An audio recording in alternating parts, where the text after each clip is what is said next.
اللهم صل على محمد وعلى آل محمد كما صليت على إبراهيم وعلى آل إبراهيم إنك حميد مجيد. اللهم بارك على محمد وعلى آل محمد كما باركت على إبراهيم وعلى آل إبراهيم إنك حميد مجيد. نحمده ونصلي ونسلم على رسوله الكريم وعلى آله وصحبه واتباعه. الحمد لله الحمد لله الحمد لله حمدا كثيرا طيبا مباركا فيه كما يحب ربنا ويرضى.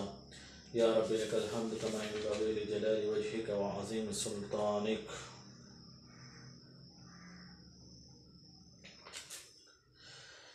آج ہم دوستوں صلح حدیبیہ اور ابو جندل اور حضرت ابو بصیر رضی اللہ عنہ کا قصہ بیان کریں گے.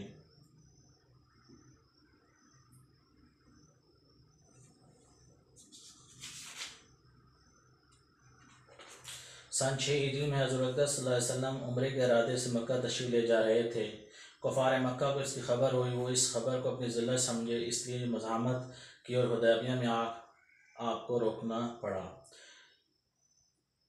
جانصار صحابہ رضی اللہ عنہم ساتھ تھے جو حضور اکرم صلی اللہ علیہ وسلم جان قربان کرنا فخر سمجھتے تھے. لڑنے کو تیار ہو گئے اور حضور اقدس صلی اللہ علیہ وسلم مکہ والوں کی خاطر سے لڑنے کا ارادہ نہیں فرمایا اور صلح کی کوشش کی، اور باوجود صحابہ رضی اللہ عنہم کی لڑائی پر مستعدی اور بہادری کے حضور اکرم صلی اللہ علیہ وسلم نے کفار کی اس قدر رعایت فرمائی کہ ان کو ہر شرط کو قبول فرما لیا. صحابہ رضی اللہ عنہم کی اس طرح دب کر صلح کرنا بہت ہی ناگوار تھا. وہاں حضور اکرم صلی اللہ علیہ وسلم کے ارشاد کے سامنے کیا ہو سکتا تھا کہ جانثار تھے اور فرما بردار. اس لیے حضرت عمر رضی اللہ عنہ جیسے بہادروں کو بھی دبنا پڑا. اور صلح میں جو شرطیں طے ہوئیں ان شرطوں میں ایک شرط یہ بھی تھی کہ کافروں میں سے جو شخص اسلام لائے اور ہجرت کرے وہ مسلمان اس کو مکہ واپس کر دیں گے، اور مسلمانوں میں سے خدا نہ حسب شخص مرتد ہو کے چلا آئے تو وہ واپس نہ کیا جائے گا. یہ صلح نامہ ابھی تک پورا لکھا بھی نہیں گیا تھا کہ حضرت ابو جندل رضی اللہ عنہ ایک صحابی تھے جو اسلام لانے کی وجہ سے طرح طرح کی تکلیف برداشت کر رہے تھے اور زنجیروں میں بندھے ہوئے تھے. اسی حالت میں گرتے پڑتے مسلمانوں کے لشکروں میں اس امید پر پہنچے کہ ان لوگوں کی حمایت میں جا کر اس مصیبت سے چھٹکارا پاؤں گا. ان کے بعد سہیل نے جو اس صلح نامہ میں کفار کی طرف سے وکیل تھے اور اس وقت مسلمان نہیں ہوئے تھے، فتح مکہ میں مسلمان ہوئے. انہوں نے صاحبزادے کے تمانچہ مارا اور واپس لے جانے پر اصرار کیا. حضور اکرم صلی اللہ علیہ وسلم نے ارشاد فرمایا تو صلح نامہ مرتب بھی نہیں ہوا اور اس کی ابھی پابندی کس بات کی، مگر انہوں نے اصرار کیا کہ پھر حضور نے فرمایا ایک آدمی مجھے مانگا ہی دے دو، اور وہ ضد پر تھے نہ مانا. ابو جندل رضی اللہ عنہ نے مسلمانوں کو پکار فریاد بھی کی کہ میں مسلمان ہو کر آیا ہوں، کتنی مصیبتیں اٹھا چکا ہوں اور واپس کیا جا رہا ہوں. اس وقت مسلمانوں کے دل پر جو گزر رہی ہوگی اللہ ہی کو معلوم ہے. وہاں حضور اکرم صلی اللہ علیہ وسلم ارشاد سے واپس ہوئے. حضور اکرم صلی اللہ علیہ وسلم نے تسلی فرمائی، صبر کرنے کا حکم دیا اور فرمایا ان قریب حق تعالی شان تمہارے لیے راستہ نکالیں گے. صلح نامہ کے مکمل ہو جانے کے بعد ایک دوسرے صحابی حضرت ابو بصیر رضی اللہ عنہ مسلمان ہو کر مدینہ منورہ پہنچے. کفار نے ان کو واپس بنانے کے لیے 2 آدمی بھیجے. حضور اقدس نے حسب وعدہ واپس فرما دیا.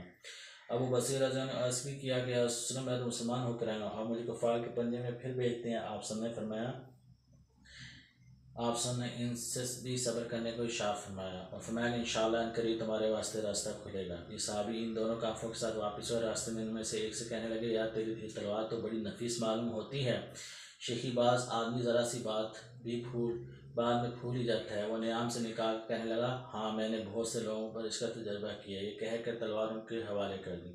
انہوں نے اسی پر اس کا تجربہ کیا. دوسرا ساتھی یہ دیکھ کر ایک تو نمٹا دیا اب میرا نمبر ہے، بھاگا اور وہ مدینہ آیا. حضرت خدمت نے حضور کے عرض کیا کہ میرا ساتھی مر چکا ہے، اب میرا نمبر. اس کے بعد ابو بصیر رضی اللہ عنہ پہنچے اور عرض کیا آپ اپنا وعدہ پورا فرما چکے ہیں، مجھے واپس کر دیا اور مجھ سے کوئی عہد ان لوگوں کا نہیں ہے جس کی ذمہ داری ہو. وہ مجھے میرے دین سے ہٹاتے اس لیے میں نے یہ کیا. حضرت نے فرمایا لڑائی بھڑکانے والا ہے، کاش کوئی اس کا معینہ مددگار ہوتا. وہ اس کلام سے سمجھ گئے کہ اب بھی اگر کوئی میری طلب میں آئے گا تو میں واپس کر دیا جاؤں گا. اس لیے وہ وہاں سے چل کر سمندر کے کنارے ایک جگہ آ پڑے. مکہ والوں کو اس قصے کا حال معلوم ہوا تو ابو جندل رضی اللہ عنہ بھی جن کا قصہ پہلے گزرا چھپ کر وہیں پہنچ گئے. اس طرح جو شخص مسلمان ہوتا ان کے ساتھ ملتا.